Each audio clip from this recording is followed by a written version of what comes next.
Hey guys, and welcome back to Battlefront updates and some more exciting Star Wars Battlefront 2 details, because yet again Dylan Rocket has given us some very interesting details from his data mining. I'm not entirely sure how he gets access to all this stuff, but this time around he has tons of weapons and abilities to show off that he has discovered in the game. Some things worth noting is that a lot of these blasters are blasters that he's found from the AI in the campaign and has then applied to the actual character in arcade that he's testing it on. So they will be on the wrong class, they might not have the finished models, and so on. So this doesn't guarantee that they will be added to the full game at some point, but if they do, they will most likely not be on the assault, because the pistols might be on the officer, the heavy guns on the heavy, and so on. I think you get my point. But the ones he does show off here is the T-21, the SE-14C, both of which you remember from the previous game, and then the SE-44C, T-21B, and the LL-30.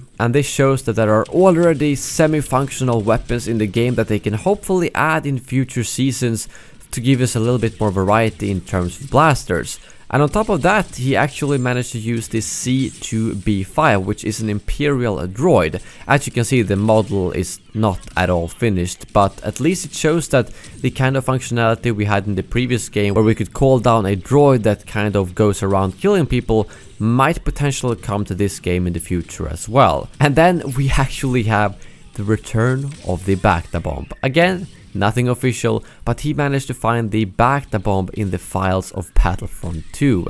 And I know a lot of people have both good and bad memories from this thing, but I think it would be really cool if the BACTA bomb returned for the officer only. So it would basically be a little bit like the boost the officers currently have, but you don't need to use it around you, but instead you would throw it at a specific location. And it also seems like he managed to find out that you can actually equip it on your main spot, because as you can see here, it kind of looks like he's running around with the BACTA bomb in his hand and he doesn't actually have a blaster equipped. I'm not really sure how that could potentially work, because you obviously always need a blaster to be able to use, so I think this is probably not something we will see in the full game. And then he also managed to try out the concussion grenade. But now over to some very interesting stuff, because he's actually managed to play as Phasma. First off, we have a couple of clips when he is killing people with the F11D, which is Phasma's blaster, and as you can see, it seems to have a very high fire rate and quite high spread as well, so I might imagine that she might be good in close quarters. And then he shows off her grenade launcher, which seems a little bit similar to the barrage, where you get 3 different grenades that explodes after a little while. And then Phasma's laser gate, and this ability is a little bit confusing to understand, but it seems like it's a little bit of a shield that protects you from blasters, but also seems to deal damage if someone walks through it. So it seems like it could be a very good thing that you can put down in front of a door or something like that. And it's probably gonna have fairly similar use to the squad shield, but be a little bit more offensive as well. And lastly, we have Phasma's healing well.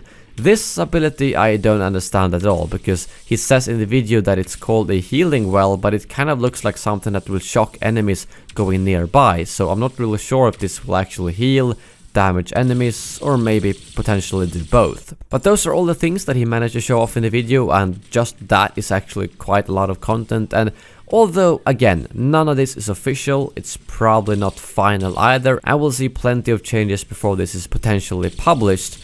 But it still shows that there is quite a lot of content that we can expect to get in this game.